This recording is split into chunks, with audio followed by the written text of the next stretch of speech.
Dr. Halverson said the therapy house was built for self-observation. That's how he put it. Clinical tidy. 10 days alone, Daniel, just you and the mirrors, you'll come out knowing what's real again. The house was silent, except for the hum of electricity. Every wall was mirrored, every ceiling a reflection of something slightly delayed. Like the glass needed an extra half-second to remember what reality should look like. For the first 2 days, Daniel coped. Reed tried to ignore the faint echo that always came after his own breath. By day 4, he began noticing things the mirrors didn't agree on. His reflection blinked slower. It smiled longer. Once it lifted its hand half a second before he did. The logs he was required to keep filled with contradictions. Day 5 reflection followed correctly stable. Day 6 reflection looked disappointed. Day 7 reflection mouthed something before turning away. That night, he pressed his palm against the mirror and whispered, "What did you say?" The reflection tilted its head, mouthing again. Soundless, uninterpretable. Then a line of condensation spread under Daniel's hand, writing itself backward in fog. "We only show what you try to forget." He stumbled back, heart crawling up his throat. When he returned moments later, the words were gone.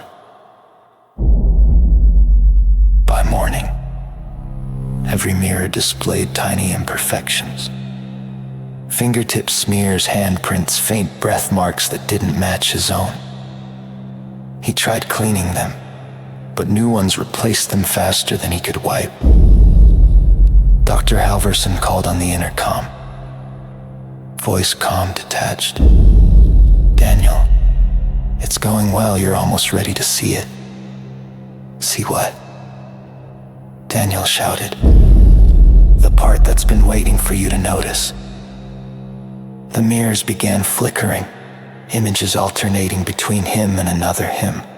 Gaunter, darker, eyes wide with recognition. The other Daniel pressed closer to the glass each time until the surface warped slightly outward. The shape of a skull pushing through silver. Daniel fell, screamed at the cameras that weren't there anymore, because the walls were gone now. Only mirrors. Infinite, surrounding him in every direction. Each filled not with copies, but different expressions of himself, each whispering under their breath. He could finally hear them now. Not words, just tiny, synchronized repetitions of breath and heartbeat tuned slightly off. Dr. Halverson's voice returned, almost gentle. "Don't panic.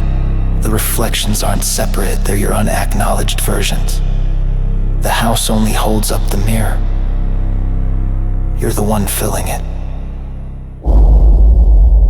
Daniel ran to the door. It wouldn't open. His reflection smiled again, softer this time, and whispered in sync with the doctor's disembodied voice. "Now we know you've seen us." The lights went out. Only the reflections remained perfectly visible in the dark. All of them leaned forward, and for the first time, Daniel's body was the one that lagged behind.